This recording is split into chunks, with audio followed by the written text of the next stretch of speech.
Hi, happy holidays and welcome to Michigan Matters. Hope you're enjoying this time of year as we tend to slow down and spend a little bit more time with family and friends. We're talking with Patricia Meridian, who runs the Henry Ford, as she talks about what's new at the museum in Greenfield Village. Plus, the roundtable of Macomb County Executive Mark Hackel, Detroit City Councilman Coleman II, and strategist Susy Avery are all here to talk politics and the year that was. So grab some coffee or eggnog and join us as we celebrate history and reflect on 2025. Let's get started. From CBS Detroit, this is Michigan Matters with Carol Kane. Michigan Matters is brought to you in part by Cure Auto Insurance. And we're pleased to welcome Patricia Meridian, who's President and CEO of the Henry Ford. Happy holidays, and I'm so glad to have you with us. I am thrilled to be here, Carol. It's good to see you, all bright and cheerful in your here. red. It's the holiday red. You got the green. We're all set here and all this stuff here. It's all good. So I want to give you a congratulations. I had not realized you've been CEO of the Henry Ford for 20 years, but you've been involved with the organization for 25 years. That's incredible. 2025 was my anniversary, and you know, when I first started, I said, well, I'll give this a year and see how it goes, and here I am. 25 years later, absolutely loving it. Well, and the destination is one of the most popular in the entire country, certainly the top in Michigan. Yeah. You've been at the forefront of trying to characterize history and telling stories. What's changed about what you do over the last 25 years? So one of the biggest changes is technology. You know, technology has changed the way we're able to reach people. So in the beginning time when I was there, and before that, you know, it was buy a ticket and come and you get to see all this great stuff. Now we digitize our collections. We have educational programming online. We reach out across the country with our invention competition that's called Invention Convention Worldwide. We had a TV show. So there's so much we can do now with technology. Yeah. One of the things I like to say about the Henry Ford as a museum and a destination is that we're trying to change what it means to be a museum today. You know, most people think of museums with collections and four walls, and that, of course, is true. But now with technology, we get to reach out beyond those four walls and do a lot more. It has expanded so much. How many people visit in the course of the year? How many folks? You know, we get about 1.7 million visitors a year, and that's across all our venues. Right, and you also have made a big focus on innovation. You mentioned the educational components, which is something that's sort of new, right? We've always been an educational institution. As a matter of fact, that's what it means to be a nonprofit, is that you're in service of your community for educational purposes. But what's new is the way we can reach people with our educational initiatives. So we do hundreds of curriculum programs. Every exhibition has a curriculum. Every program has a curriculum. But we reach out beyond our four walls, as I said, and we reach teachers. We do teacher training. We do all kinds of things nationally. And actually, we reach international audiences that use our curriculum as well. And I know oftentimes when celebrities come to town, they want to come by and see what you have on display and what's behind the curtain of some other things too, right? They do. So some of the entertainers that have visited are... Well, we've had a lot. We've had Clint Eastwood. We've had a variety. And now I think Lady Gaga? We did have her. We usually don't talk about all the celebrities that come visit, and some of them don't tell us they're coming, and so they like to be a little bit more incognito. You have an incredible and significant house that you're setting up, the Jackson House, which is going to be. Talk about that and its significance. So the Jackson House, we moved from Selma, Alabama to Greenfield Village last year. And the owner of the house, Joanna Jackson, called us and she told us about this house and why it was significant. We did a lot of research and a lot of homework in advance and decided that it was in jeopardy of being lost, the upkeep and where it was. She's the only owner of the house and with no surviving heirs. And so with her encouragement, we moved it. Here's why it's significant. Martin Luther King planned the Selma to Montgomery March there in 1964 and 1965. He used it as his home base. So all of his colleagues and fellow activists used that home. It's a very significant story, and we as historians are storytellers. And so for us to preserve that history really matters. Millions of people in perpetuity will be able to go through that house. I see. And it's the first home that we've moved into Greenfield Village since 1985. Oh my goodness. It was a big deal. I was going to say that's an incredible process to move it, first of all. It was. And to bring it in. So in 2026, we're going to be kicking off the new year here shortly here. Any big things planned? Well, 2026 also happens to be the 250th of America, right? So it's a perfect way for us to also celebrate. The key thing we're doing is opening the Jackson home to the public in 2026. We will be also doing 2 other exhibitions in our galleries that we're bringing collections out that people have not seen before. So I hope everyone stays tuned to see what those are and come see those. Obviously, we do our 4th of July celebration with the Detroit Symphony Orchestra. There's nothing like it in the country, so we'll do some special things with that. And it'll be extra special this year, too. It will be. Oh, my goodness, Patricia. So much going on. I'm so glad you're able to come in and talk with us quickly here before we wound down this year. So congratulations to you again on your anniversary and all that you're doing. And I know there's a story to tell about all the things that have changed, but we'll have you back and talk about that later if that's okay. I would love that, all right, Carol. Thank you so much. Thanks so much. Happy holidays. Happy holidays and Happy New Year to you, too. Same to you. Okay. Thank and you. keep it right here. We're back with the Roundtable, who has a lot to say. Keep it right here.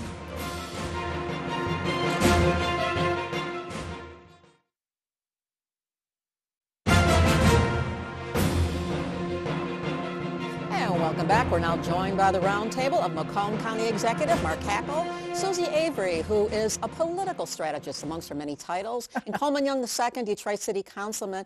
Happy holidays, guys. It's great to have you here. Oh, thank you for Happy New Year almost. I know. Well, we're going to Christmas ready. I'm Christmas ready and New Year's ready. I'm good to go for 2026. But before we dive in, I wanted to ask you guys just kind of a residual holiday survey question. Online or in person, as you did your holiday shopping, did you do one, both? Which did you do mostly of? I did a mix. You know, that online thing is hard to get away from, but the reality is I still do like going to the stores and actually shopping. So yeah, Susie? It was a mix, but I have to say most of it was online. Because just because I live conveniently located in the middle of nowhere, it's hard to get out to the stores. So online really was good for me. Online shopping, in-person cooking. I think that's probably what's going to happen. So this is because there's so many great shopping destinations downtown now, particularly with the holiday season. So many different things and shops set up downtown. So it's a whole new year here. So let's dive in. Let's talk a little bit about politics, as talked about at the top of the show here.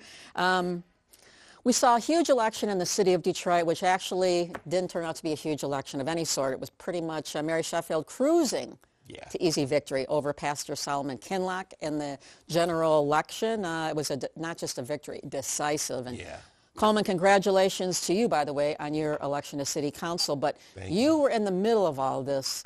What happened to Kinloch? Well, I mean, you know, I just feel that this is his first time out. You know, it kind of seemed like he was trying to get his footing together. I mean, look, I think he ran a hell of a race. Anybody that gets in the political arena deserves respect.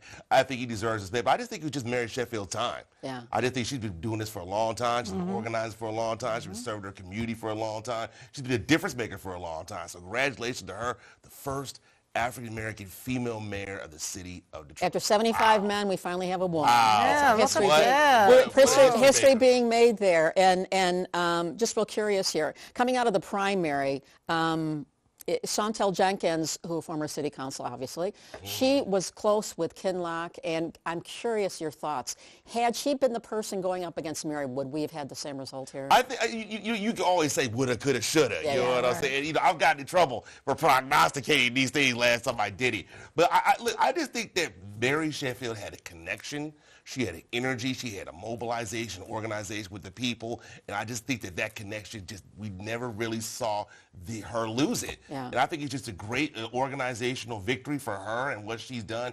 And I just want to say again, you know, just because God closed the door doesn't mean he's going to open a window. So just because those guys failed this time, Let me write this down here. Good words.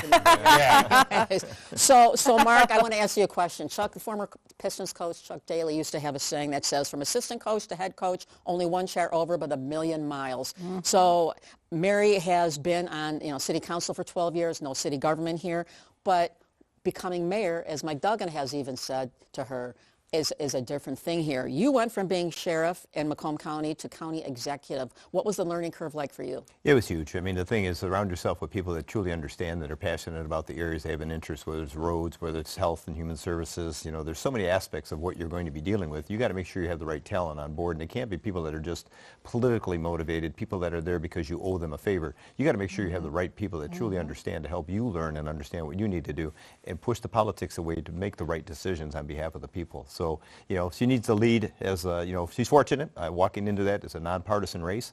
She doesn't have to worry about that. You know, unfortunately, some people that get elected to an office, they have to kind of continue to cater to the party. I look at myself, and I've never done that. I realize I'm the executive of the people of Macomb County, not the executive of the Democratic Party, or those that may be Republicans being an executive of a Republican Party. And Susie, this race got tremendous attention here in Metro Detroit. You're in the outstate area here. Do people outstate pay much attention to this? Do they care? You know, they really do. I'll tell you, because there's a lot of connections with how successful Detroit has been in terms of, I think it started with them going to sporting events down in Detroit, you know, getting them back into the city. Then it got into like the DIA, then it got into, now it's into restaurants. I mean, it's into the whole culture scene now. And they're not afraid to go into the city. I mean, I have to say that the crime has really gone down. And because of that, there's a huge amount of interest in how this is going to play out. They were very, I think they felt safe. They felt good about going down to Detroit with Mike Duggan. And I just think they have to learn a lot because they just don't know her. I mean, people in the Detroit area or Southeast know her, but they just do not know her outstate. Well, I think the community is going to wrap its arms around her, the business community, the corporate community, which has been part of this turnaround. After the bankruptcy a little over 10 years ago, it's been, you know, overnight. I was sitting with some folks, I think they're from Chase Bank, and they were talking about after the election, and they were talking about how they want to reach out to her and work with her in the community. So I think the corporate community is there. I think she has the activist community. I think it's just trying to get to the city at large, trying to just ensure and solidify that victory by getting some wins on the board early. And I look forward to working with her to do that too. And those 100 days are going to be pivotal. 100 days, yep, there we go. We'll expect it 100 days. We're going to take about 100 seconds right now. Take a quick break. We'll be back right after this.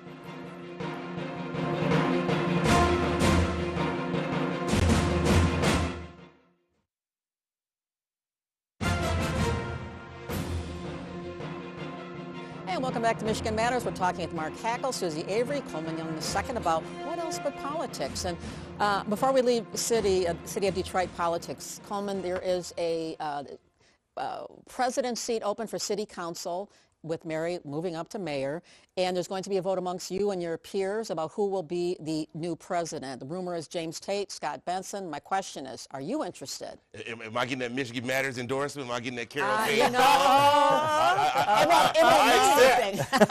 accept. Oh, it means something. Oh, it means a lot. Are you interested? I'm definitely interested in leadership. I'm not interested in the top spot, though. We're having discussions, so I have to come back. Are you supporting anybody? Yeah. Yeah, I got to support. I want to keep it under the vest right now. Okay, I got to come back and let you know. You got to come. All right. I got to come back and let you know. I'll keep it in the vest right Still now. negotiations going on. Yeah. And our endorsement would not have helped, believe me. Take that word for it. So, Mark, you just did your State of the County speech recently, and what's the headline of Macomb? Yeah, I do mine at the end of the year all the time because it's like, okay, it's kind of year in review and where we're headed next. So I think the big headline for us was, you know, the understanding of 15 years. You know, we've had a new form of government, county executive form of government, and so many things have gone right. If you just look at the numbers itself, you know, we were a $34 billion economy. Now we're a $56 billion annual economy in Macomb County, bigger than 2 states, you know, Vermont and Wyoming. So that being said, we have really come a long way within the county in many different ways. But the main thing that I want to get people to understand is this, you know, you hear the mantra, you know, us versus, you know, everybody. And I've looked at, you know, how did we get to where we're at? It was that regional support. It was the support of other public officials, Democrats, Republicans, all alike, trying to figure out how do we come together. And so we kind of get that understanding that it's been Macomb with everybody. And I think that's the mindset that has really provided us the success that we see and that we're going to continue moving forward with. And Selfridge. I cannot. Yeah, all of it. I mean, Selfridge itself. Without the defense. And the federal government seems to be, and you know, Selfridge sending was, dollars. again, Macomb with with everybody. We brought everybody on board. The generals at Selfridge. We brought all of our delegations from the state, from the national delegation. Everybody came together on that. And so what do we got? We got $2.1 billion of hardware coming to Selfridge Air Base. That's amazing. That's amazing. I know the automation alley has been critical too in terms of regional Very support helpful. as well. Oh, that's right. Lots of stuff going on. Susie, as a resident Republican amongst, amongst the panelists here, curious, the picture is looking bleak and bleaker for the Republicans retaining control of the House. Your thoughts? Oh, you mean the U.S. House, Yes. not the Michigan House? Yes. I think we're going to keep it. I think it's going to be, there's going to be a lot of money spent on candidates to try to keep them from actually, on both sides of the aisle, from retiring. I mean, we're seeing Democrats and Republicans kind of leaving the whole political arena because they're just kind of tired of it. But I do think that we're going to keep the House. The Senate's the one that everybody's looking at, just because Michigan's going to be at the center of that action. All of that. We know all that. Just real quickly here, Donald Trump's statements and actions have caused a drop in his polls, if you will, recently. I've heard people from both sides of the aisle talking about it, saying that he ran his last political race, he's not as engaged. Meanwhile, his family's making a lot of money on the side through various things here. But do you agree, is Trump getting more disengaged from things? No, I don't think. I mean, I think what he's going to turn to is other ways of using media, and I think some of that is going to be fireside chats. I think some of it's going to be doing that. I mean, I don't agree what he said about the Reiner assassinations, but on the other hand, I think that he will be. You will see him a lot more on internal issues versus going overseas and doing a lot of things across the pond, as we used to say. And Mark, let's talk about the U.S. Senate seat, open in 2026, but already fully on and has been all year long. Susie's team seems pretty set with Mike Rogers as its nominee, but there's a dogfight within the Democratic side with Haley Stevens, Mallory McMorrow, and Abdul El Sayed. Most of the polls so far coming out have shown Haley or Mallory with a slight lead. Everybody knows this is going to be an incredibly expensive race with that, right? Is this going to be historic? Are we going to have all the international attention on that one race? Yeah, I agree with Susie. There's no question about it. There's going to be a lot of money in Michigan for many races, including that one. And the question becomes, what is going to be happening at the national level? And I think it's all going to be led by, Donald Trump. And I think the Republicans got to figure out how do they get him to stop making the comments that he makes and do what he does. Because I'm going to tell you, the only reason he won the presidency was because of the challenges that we had in the Democratic Party of putting forth the right candidate. Yeah.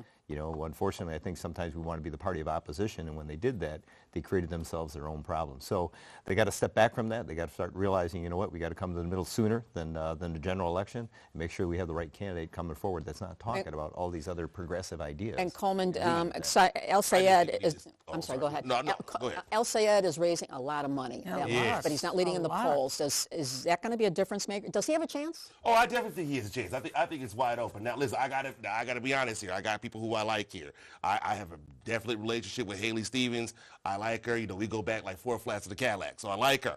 But I just want to say, I really think this is going to be a very interesting race. Yeah. I think we got to get back to the economy. I think that's the major reason why Donald Trump and the Republicans won. I think that is the issue that people are forgetting. We got to get back to lowering costs. People are running out of overtime. They're maxing out their credit cards. They're running out of money before they run out of a month. They're trying to rub 2 nickels together. We got to get that. Even though the economy always seems to be the main thing. Right. That's not what the issue is. That's not how it ends up being here. But you know what? Hold that thought a second. We're going to take one more commercial break and come back with a little bit more with the panel right after this.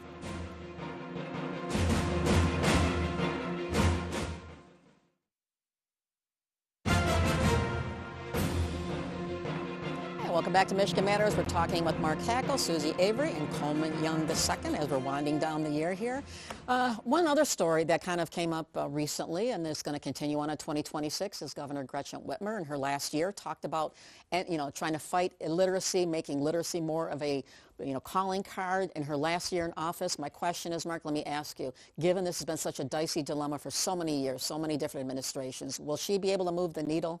I sure hope so. I mean, record-setting numbers of money being spent on education. I mean, and yet these are the results. Something's got to change. Yeah. And so and reading scores are low. Susie, your thought? You've been up in Lansing a lot. Yeah, she vetoed the third grade reading scores being held back if you couldn't read at the third grade level. I mean, we have got to get back to being able to read at the third grade level. I mean, I'm sorry, but that's just something that Michigan has to be growing into and not just getting in little tiny bits. And we know that a lot of people talk about, oh, it's the Detroit issue. No, it isn't. This is a statewide issue. Not. It's statewide. So will you think, will the governor be able to get anything done? Well, Liz, I like what she's doing. I like the fact that we're hiring more tutors. I think like the fact that we're hiring more people in terms of helping kids learn how to read. I think that's fundamental in any economy, especially here in the city, especially here in the state of Michigan.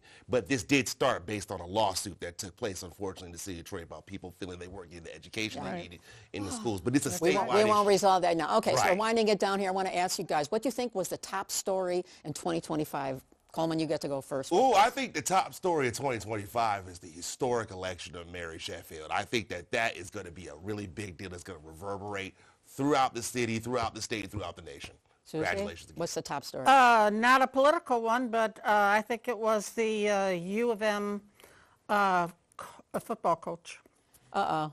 I Here know. you are. You're wearing maize and blue right now. I know, and I graduated from U of M, but I've got to say. Transfer over to Ohio State. That colors. I know. Oh, yeah, that's right. She has my on Ohio State colors. Michigan and Michigan State. Oh, yeah, here we go. Yeah, I'm she's going got with her both holiday. degrees, both All right. institutions. Don't break out of Ohio channel. I think ours, I mean, from a local perspective, but a national perspective, you got President Trump coming to Macomb County with Governor Whitmer standing side by side, and also we're getting a replacement for fighters out at Selfridge Air Base. That was monumental. And so, again, they put their political differences aside, did something on behalf of the country, on behalf of the It's state, on something behalf of Macomb we County. would never have been able to believe 5 years ago that Wouldn't that have was That's that was right. coming. You're right. So What once, you could do, man. That's pretty awesome. yeah, you personally handled that, right? Oh, Yeah, yeah. I know. It I was called his him. I had both. No, it was his idea. So the one story that I think resonated in every industry, every business was uncertainty. Dealing with uncertainty after the change of what's going on in Washington on every business, every company here. But here's what I know. There's much more to say about that. But you know what? Before we go, I wanted to take a moment here and show some of the highlights from our show the past year and some of the wonderful folks behind the scenes you don't see who help bring the show together every single week, work hard. So if we can run that reel.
And there you have it. That was Michigan Matters 2025. I know, Susie, you're saying Mark got in more pictures than anybody there. He did, and I counted. Okay.